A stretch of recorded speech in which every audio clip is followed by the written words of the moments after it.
네, 매주 목요일마다 가상자산에 대한 시장 이야기 해주시는 분이죠. 엠블록 김용웅 에디터 모셨습니다. 안녕하세요. 안녕하세요. 네, 분명 어제 PPI부터 해서 CPI까지 나오면서 가상자산 시장도 좀 들썩이는 분위기입니다. 한 주간은 좀 어땠는지 주 초반의 흐름부터 쭉 복귀해 주시죠. 네, 주간 비트코인 가격 동향을 살펴보도록 하겠습니다. 현재 비트코인은 원화로는 약 1억 5,790만 원대를 기록하고 있고요. 달러로는 약 11만 4천 달러에 조금 못 미치는 수준입니다. 지난주와 유사하게 지금 차트를 보시면은 이 주말 중에는 약세를 보이다가 그다음에 주중에 들어서서 이 차트에서 후반부죠. 주중에 들어서서 이렇게 회복하는 패턴을 거의 비슷하게 보이고 있는데요.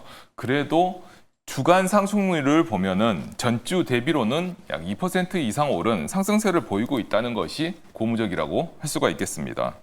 이는 유동성을 둘러싼 경계 심리가 높아진 상황이 현재도 지속되고 있지만 이제 앞서 말씀해 주신 것처럼 금리 인하에 대한 기대가 좀 커진 것이 이 비트코인 가격에 긍정적인 영향을 미친 것으로 이제 해석이 되고 있습니다. 그러다가 이제 오늘 방금 전에 이제 나왔던 또 물가 관련한 수치가 예상치로 높게 나오면서 금리 인하에 대한 기대를 약간 훼손시켰죠. 그러다 보니까 이 차트 끝에서 볼 수 있는 것처럼 약간 소폭도 이제 하락하는 모습을 보이고 있습니다. 24시간 거래되는 이 시장인 만큼 이 속보로 나온 이런 소식들이 바로바로 이렇게 투자자들의 심리에 영향을 미쳐서 가격에 반영되는 것을 확인할 수가 있죠. 자, 그래서 이제 미국 생산자 물가 지수가 이제 어제 나온 것은 이제 전망치를 밑돌면서 연준이 금리를 인하할 것이다. 라고 하는 전망이 이제 높아져서 어제가 아니죠. 이제 어제 그제 이렇게 좀 며칠 전에 나온 것 같은데 그래서 오늘과 어제를 포함해서 이만큼의 반등을 해낼 수 있었던 원동력으로 작용했다고 할 수가 있겠습니다. 그 외에 또 몇 가지 소식들이 들려오긴 했어요. 하지만 현재 비트코인의 등락에 크게 영향을 주고 있지 못하고요. 지금 현재 이렇게 지금 물가라든지 또는 이렇게 금리 인하 같은 이런 거시경제 소식에만 반응하고 있는 것을 살펴보면 마치 코스피 200이나 또는 S&P 500과 같은 이런 지수들이 움직이는 것과 비슷한 모습을 비트코인이 보이고 있다라고 할 수가 있겠습니다. 이런 시황은 개인 투자자들이 보기에는 상당히 좀 재미가 없는 시장 형국입니다. 따라서 지금 그동안 참아왔던 개인 투자자들이 조금 다른 움직임을 보이는 게 이번 주부터 좀 감지가 되고 있거든요. 이것은 이제 비트코인 시황과는 약간 거리가 먼 얘기이기 때문에 좀 이따 살펴보도록 하고요. 그래서 비트코인을 다시 한번 돌아보자면 여전히 거시경제의 변화가 가장 큰 요인으로 꼽히고 있습니다. 그래서 다음 주로 예정된 이제 미국 공개시장위원회에서의 금리 인하 이거를 이 이벤트를 짚고 넘어가서 다음 주부터 비트코인이 어떻게 움직일지를 새롭게 지켜봐야 할 것 같고요. 그렇다고 하면 그때까지 약 일주일 조금 안 되는 기간이죠. 그때까지는 일단 관망세를 보이는 것이 현 시점에서는 가장 적절하다고 할 수가 있겠습니다. 자, 이제 코인 시장에서 이제 시가총액 2위인 이더리움의 주간 동향을 살펴보도록 하겠습니다. 이더리움은 현재 원화로는 611만 원, 그리고 달러로는 약 4,400달러대를 기록하고 있습니다. 그리고 지금 주간 상승률을 보면은 상승보다는 약 0.1% 정도 전주 대비 하락한 모습을 보이고 있는데요. 아까 비트코인이 2% 이상 오른 것에 비하면은 상당히 낮은 성과죠. 그래서 지난주에도 이더리움이 비트코인보다 부진한 면모를 보였었는데 2주 연속 이런 부진한 양상을 지속하고 있다고 할 수가 있겠습니다. 현재 비트코인이 거시 경제의 영향에 따라서 등락을 거듭하고 있고요. 그리고 이더리움을 제외한 다른 알트코인들을 살펴보면 앞서 약간 말씀드린 것처럼 최근 개인 투자자들의 높아진 관심 속에서 종목별 장세가 지금 진행이 되고 있는데요. 현재 이더리움만 보면 그 사이에 낀 양상입니다. 따라서 이도저도 아닌 정말 애매한 상황이 지금 됐다고 할 수가 있겠는데요. 사실 이더리움이 8월 달만 해도 전혀 그렇지는 않았죠. 3년 만에 이제 신고가를 경신하는 그런 굉장히 좋은 성과를 보였었는데요. 불과 한 달 만에 그 분위기가 확 바뀌었습니다. 양쪽에서의 성과를 한 곳에 모았다가 그 양쪽에서의 성과가 이제 한 곳에서 모조리 흩어져 버린 그런 상황이 됐었습니다. 특히 그동안 높아진 가격 때문에 이 차익 확보 심리가 상당히 큰 상황에서 뒷심을 받쳐줄 만한 동인도 현재 부족한 상황입니다. 따라서 지금 현재는 기관 투자자들의 관심이 좀 멀어졌다고 볼 수가 있기 때문에 당분간은 이런 부진한 양상을 적어도 9월 내에는 큰 이벤트가 없다라고 하면은 계속될 가능성이 좀 높고요. 하지만 이더리움에 대한 장기적인 비전을 믿고 오랫동안 투자할 생각을 가지고 계신 투자자라고 하면 어쩌면 지금이 저점에 매수할 수 있는 기회가 될 수도 있는 것이고요. 만약 그렇지 않다라고 하면 관망 기조를 보이실 것을 역시나 추천드리겠습니다. 다음으로는 주간 암호화폐 ETF 자금 유출입 현황을 살펴보도록 하겠습니다. 지금 차트의 끝부분에 있는 이 약 5일이 이제 이번 주에 살펴볼 수치인데요. 이 5일 중에서 앞에 2일이 지난주 목금이고요. 뒤에 있는 이 3일이 이번 주의 월화수입니다. 이 사이에 잡히지 않는 증시가 열리지 않는 시간이죠. 이 주말 2일이 껴있는데 이 주말 2일을 두고 앞과 뒤가 상당히 반대의 양상을 보이는 것을 직접 확인할 수가 있습니다. 그래서 지난주만 해도 대규모 매도를 기록했지만 이번 주 들어서는 특히 어제 이 차트의 막대가 상당히 높게 올라왔죠. 여기에서 비트코인 ETF로 상당히 큰 대규모 매수가 좀 유입이 됐고요. 그리고 이 매수는 앞서 말씀드린 것처럼 이제 생산자 물가 지수의 예상치 하회에 따른 금리 인하 기대가 기관 투자자들에게 굉장히 강력하게 작용한 결과로 보입니다. 그리고 역시 이번 주에도 살펴보시면은 비트코인 ETF에 비해서 이더리움 ETF의 부진은 이어졌습니다. 쭉 앞에 차트를 살펴본다 하시더라도 약 2주 연속 이더리움 ETF에 대한 부진이 이어지고 있는 것을 알 수가 있는데요. 이렇게 거시경제 변수가 변화하고 있는 상황에서도 이더리움 ETF가 이렇게 기관 투자자들에게 소외되는 현상은 사실 그렇게 썩 좋지 않습니다. 이번 주 부진에서도 역시나 그걸 알 수가 있고요. 그래서 8월 이전에 이더리움의 부진도 이 같은 게임 현상이 상당히 한몫을 했었었고 그 기간이 꽤 오랫동안 길었죠. 그 기간 동안 계속 이더리움의 저평가 얘기가 나왔었는데 이게 8월 한 달 동안 해소됐다가 다시 재현되고 있는 양상입니다. 사실 이더리움에게는 지금 돌파구가 필요한 양상이라고 볼 수가 있겠습니다. 자, 그렇다고 하면 이제 마지막으로 가상자산 공포 및 탐욕 지수를 살펴보겠습니다. 오늘자 지수는 이제 확인할 수 있는 것처럼 47입니다. 지난주에는 이제 44로 기억을 하고 있는데요. 지난주와 비슷하게 40대를 기록하고 있습니다. 비트코인은 주간 상승률 2%를 기록했고 이더리움은 소폭 부진했지만 이렇게 오른 양상에도 불구하고 전체적으로 여전히 미지근한 분위기라고 좀 할 수가 있겠습니다. 지금 현재 개인 투자자들이 이제 약간 꿈틀거리고 있는 상황에 있고요. 이 개인 투자자들의 리테일 투자자들의 거래소를 통한 움직임이 가장 빠르게 잘 반영되는 지수가 바로 이 가상자산 공포 및 탐욕 지수인데요. 아직까지도 40대를 기록하는 것을 보면 지금 현재 꿈틀거리고는 있지만 시장 전체를 움직일 만한 활력이라든지 동력은 아직 없다는 것으로 볼 수가 있겠습니다. 이 움직임이 시간이 지날수록 시장 전체를 움직여서 이 지수를 끌어올릴지 이걸 이제 면밀히 지켜봐야 앞으로의 코인 시장에 잘 대응할 수가 있겠습니다. 네. 먼저 가상자산 시장 시가총액 1위인 비트코인 같은 경우에는 이번 주 FOMC를 앞두고 좀 혼조세를 보인 한 주였다라고 이야기를 해주셨고요. 2위 이더리움 같은 경우에는 비트코인 대비로는 좀 하방 압력이 더 크게 작용했던 한 주이기도 했지만 장기적으로는 그래도 접근해볼 만한 위치에 와 있다라는 의견까지 주셨습니다. 네, 이렇게 시가총액 상위 종목들에 대한 한 주 분위기 살펴봤고요. 이어서 가상자산 시장에 대한 심층 분석 시간으로 이어가 보도록 하겠습니다. 네, 최근에 뉴스를 보니까요. 국내 1위 가상자산 거래소인 업비트가 메인넷을 좀 개발했다고 하더라고요. 사실 근데 우리나라에서는 업비트가 코인을 발행하는 게 좀 이게 금지되어 있는 게 아닌가 하는 생각이 들기도 하는데 이게 업비트가 코인 발행도 못하면 이 왜 메인넷을 개발한 건지 좀 궁금하기도 하거든요. 이 내용에 대해 좀 설명해 주시죠. 네, 사실 이제 메인넷을 이렇게 개발했다라고 하면은 보통 그 메인넷에서 사용할 코인을 같이 발행하는 게 수순입니다. 그렇게 많이 해왔었었고요. 거의 대부분의 메인넷을 개발한 회사들이 그 메인넷에 기반해서 코인을 발행해서 운영 자금을 확보를 해왔고, 그리고 그 운영 자금을 활용해서 메인넷을 잘 활성화시킬수록 이제 그에 대한 가치가 올라가서 코인 가격도 오르는 이런 현상을 보이고 있는데요. 그런데 이번에 업비트가 이제 공개한 이제 메인넷에서는 코인이 발행이 하지 않는 이제 선택을 했었었죠. 이를 한번 좀 짚어봐야 될 것 같은데요. 일단 업비트가 이 메인넷을 이제 개발해서 운영하겠다라고 발표한 것은 지난주 화요일 9일 열린 행사에서입니다.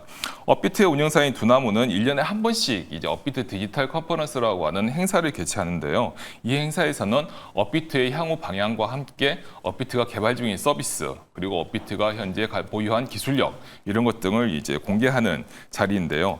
여기에선 이제 올해 가장 최고의 관심사라고 할 수가 있는 기와라고 명명된 메인넷을 공개를 했습니다. 예. 이 이름이 기와라고 하는데요. 네. 그 집 지을 때 쓰는 그 기와가 맞습니다. 예, 순수 한글로 지었다고 하고 기와를 이렇게 쌓아 올리는 것을 이제 그 블록체인에서 블록을 이렇게 쌓아 올리는 것에 비유를 해서 이렇게 지었다고 설명을 했습니다. 예. 창의적인 이름이 지은 게 아닌가 그렇게 생각이 되고요. 그래서 이 기와 메인넷을 공개한 이후에 USC 전체 일정에서 사실 이 메인넷에 대해서 이제 큰 비중을 두진 않았었어요. 하지만 그와 반대로 참석자들의 관심은 굉장히 폭발적이었고요.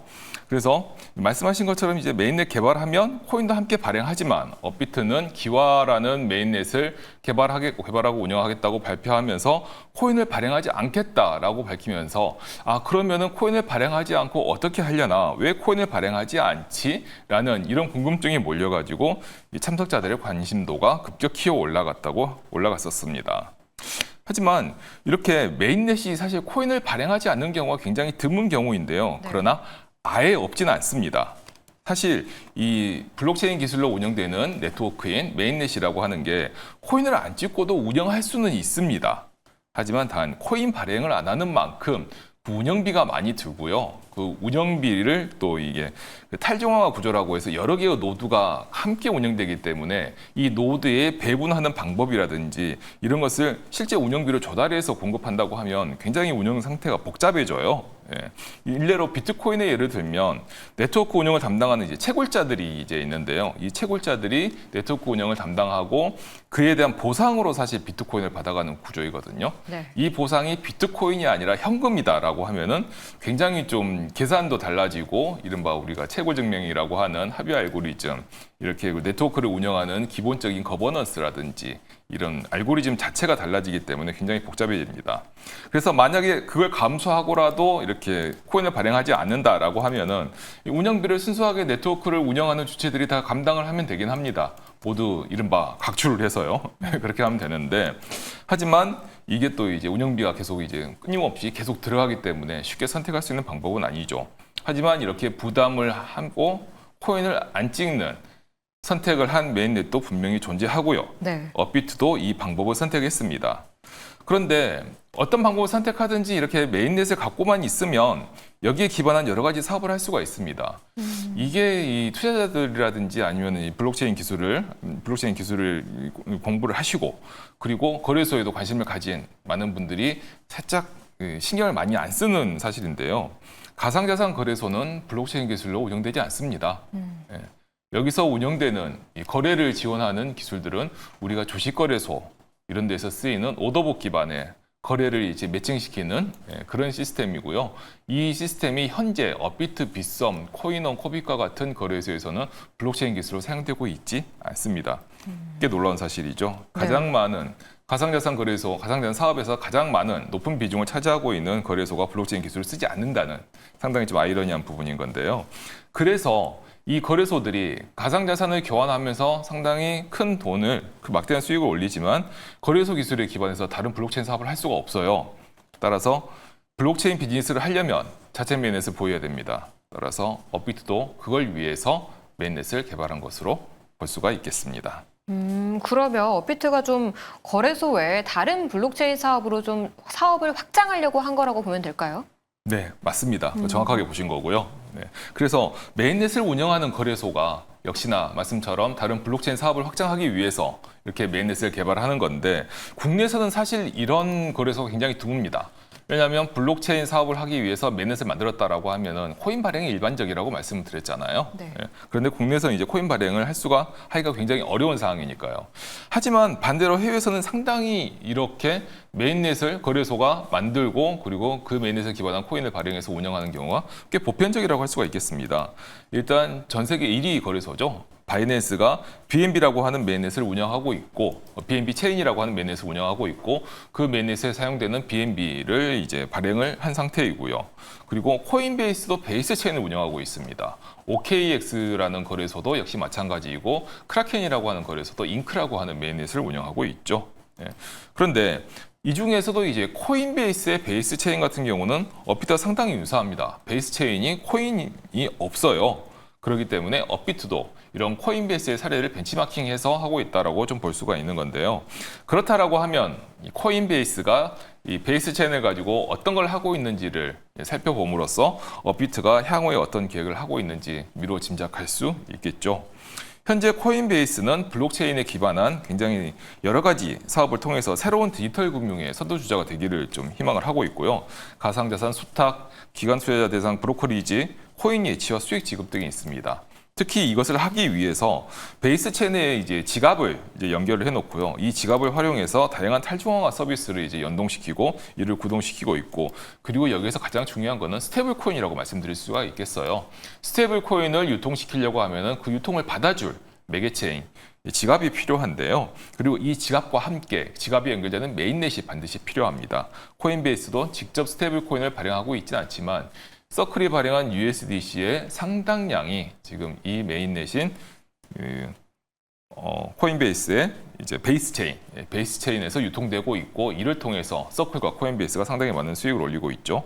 따라서 업비트는 기화를 이용해서 가상자산 예치와 같은 새로운 디지털 금융 서비스를 전개함과 동시에 스테이블 코인 유통에 나설 것으로 상당히 크게 유력하게 지금 점쳐집니다. 그리고 이날 기화 체인과 함께 기화 월렛도 함께 공개를 했는데요. 이 월렛이야말로 이제 스테이블 코인의 보관과 유통을 담당하는 지갑으로 쓰일 수가 있죠. 즉 쉽게 말씀드려서 네이버페이, 카카오페이와 같은 이런 형태로 쓸 수 있다는 것입니다. 이런 점만을 고려해 봤었을 때 현재 스테이블 코인에 대한 관심이 굉장히 높은 지금 스테이블 코인 비즈니스의 전망은 상당히 긍정적이라고 할 수가 있고요. 이는 업비트에도 그대로 적용된다고 할 수가 있겠습니다. 하지만 여기서 따져봐야 할 것은 업비트는 국내 거래소입니다. 따라서 국내 거래소가 하는 사업들은 모두 국내 규제가 적용될 것인데요. 아직 스테이블 코인이 국내 규제에 부합한 상태로 어떤 모습으로 나올지 금융당국 또는 국회 등을 통해서 아직 그 모양이 지금 제대로 나오지 않은 상황이죠. 이렇게 규제가 제대로 잡혀있지 않은 상황에서는 규제 리스크가 굉장히 높아질 가능성이 높고요. 그리고 업비트가 이에 반하는 방법으로 해외에서 스테이블 코인을 발행할 것 같지도 않습니다. 쿠팡은 현재 지금 이런 선택을 하고 있다고 지금 알려지고 있죠. 따라서 요약하자면 전망은 좋지만 시간은 좀 더 걸릴 수 있다. 이렇게 보시고 판단하시면 될 것 같습니다. 네, 알겠습니다. 오늘 내용이 좀 어렵긴 한데 사실 우리 시청자분들께서는 자극적이고 팍팍 재미있는 얘기 좀 해주세요라는 이야기가 나오고 있거든요. 아까 가상자산 탐욕지수에도 말씀을 주셨다시피 개인 투자자들이 좀 꿈틀거리고 있다라고 말씀을 주셨어요. 꿈틀거린다는 건 알트코인 좀 불장이 오나? 뭐 이런 기대감도 갖게 되는데 알트코인 시장은 어떻게 보십니까? 네. 시청자분들께서 오랫동안 기다리셨으니 이제 재밌는 얘기를 이제 해야 될 타이밍인 것 같네요. 사실 개인 투자자분들이 코인 시장에서 기대하는 거는 이제 이른바 알트 불장이죠. 주식시장과 다르게 24시간 돌아가는 시장에서 타이밍만 잘 맞추면은 정말 뭐 수십 퍼센트 수익을 단숨에 거둘 수 있는 그런 것이 이제 코인 시장이고, 코인 시장의 대명사라고 이렇게 좀 보이기도 하죠. 하지만 올해 들어서 그리고 작년 말부터라고 할 수가 있겠어요. 트럼프 대통령이 취임하고 나서부터는 트럼프 대통령의 정책적 이슈, 그리고 트럼프 대통령의 포지션 등과 같은 이런 거대한 굉장히 큰 덩치를 자랑하는 이슈가 전체 가상자산을 지배하고 있습니다.